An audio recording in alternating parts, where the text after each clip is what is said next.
मुंशी प्रेमचंद का एक निबंध है, जीवन और साहित्य में घृणा का स्थान। अर्थात जीवन में घृणा का क्या स्थान है और साहित्य में घृणा का क्या स्थान है, इस विषय पर वो चर्चा करते हैं। लेकिन मैं आपसे जीवन में घृणा का क्या स्थान है इस विषय पर बात करती हूँ। वो लिखते हैं कि निंदा, क्रोध और घृणा ये सभी दुर्गुण हैं। निंदा, क्रोध और घृणा ये सभी दुर्गुण हैं, लेकिन मानव जीवन में से अगर इन दुर्गुणों को निकाल दीजिए तो संसार नरक हो जाएगा। अब ये कैसा विरोधाभास है कि यदि हम अपने जीवन में से दुर्गुण को निकालते हैं तो संसार नरक बनेगा। संसार को तो अच्छा बनना चाहिए, संसार को तो स्वर्ग बनना चाहिए, लेकिन दुर्गुण को निकालने से संसार नरक बन रहा है। कहने का मतलब क्या है? हर व्यक्ति इतना परिष्कृत नहीं है जितना होना चाहिए। निंदा, क्रोध, घृणा ये सभी हमें परिष्कृत करते हैं। होना चाहिए तो एक कल्पना है, एक आदर्श है, और बाकी जो हो रहा है, जो सच है, वास्तविकता है, वही यथार्थ है। एक बहुत बड़ी जनसंख्या है जिसमें आत्मविश्लेषण की क्षमता नहीं है ही नहीं। उनमें आत्म अनुशासन नहीं है, इसीलिए कानून में भी दंड का प्रावधान किया गया है। यदि उनमें आत्मविश्लेषण होता, आत्म अनुशासन होता तो संसार की छवि कुछ और होती, ऐसी नहीं होती जैसी है। निंदा के भय से ही बहुत से लोग दुराचार से बचे रह जाते हैं कि लोग क्या कहेंगे, इसलिए वो बचते हैं। क्रोध है तो काफ़ी हद तक सत्य और न्याय की रक्षा हो रही है। नफरत है या घृणा है, इसी वजह से पाखंड और धूर्तता का दमन हो रहा है। अब सोचिए कि आलोचना का भय होने के बाद भी इतना व्यभिचार है, तो यदि यह निंदा नहीं होती तो वास्तव में संसार नरक ही बन जाता। आप ऐसे समझें जैसे आप चालबाजी या दिखावे से नफरत करते हैं, तो ये नफरत इस परिप्रेक्ष्य में अच्छी है।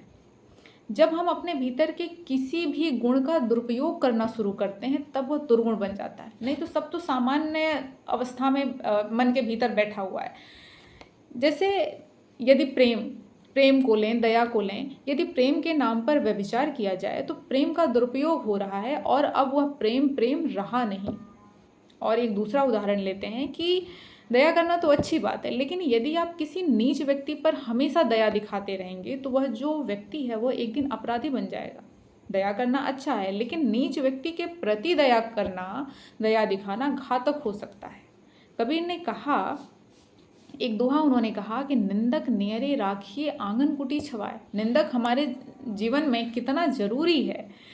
निंदक नियरे राखिए आंगन कुटी छवाए। हो सके तो अपने आंगन में उसकी कुटिया छवा लीजिए, बिन पानी साबुन बिना पानी और साबुन के, अर्थात बिना किसी कोशिश के वो आपको निर्मल करता रहेगा, आपकी कमियां बताता रहेगा, लेकिन आप में कमी को सुधारने की क्षमता और समझ होनी चाहिए। आप समझ पाएँ कि ये जो कमी बताई जा रही है इससे मुझे खुद का सुधार करना है, ये समझ होनी बहुत ज़रूरी, नहीं तो फिर झगड़ा होने लगेगा।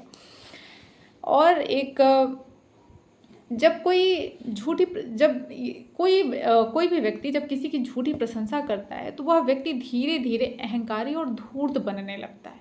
फिर वह समाज पर तो भार होता ही है, वह खुद के ऊपर भी भार हो जाता है। ऐसा व्यक्ति ओछा बन जाता है, मतलब निम्न कोटि का। रहीम ने ऐसे व्यक्ति के लिए एक दोहा कहा है कि रहीमन ओछे नरन से बैर भली ना प्रीति। जो व्यक्ति ओछा होता है उसके साथ चाहे आप दुश्मनी करें चाहे आप दोस्ती करें, वह दोनों प्रकार से विपरीत है। नीचे एक दृष्टांत देते हैं, एक उदाहरण देते हैं कैसे विपरीत है। जैसे काटे चाटे स्वान के दोनों भांति विपरीत।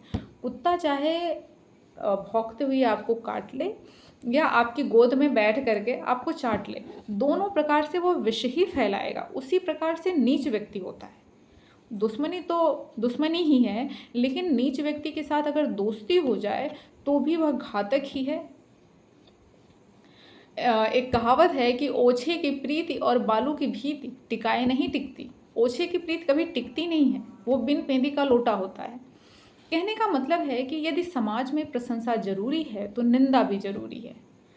क्रोध यदि आवश्यक है तो क्षमा करना भी आवश्यक है, और क्षमा करना यदि आवश्यक है तो क्रोध करना भी बहुत आवश्यक है।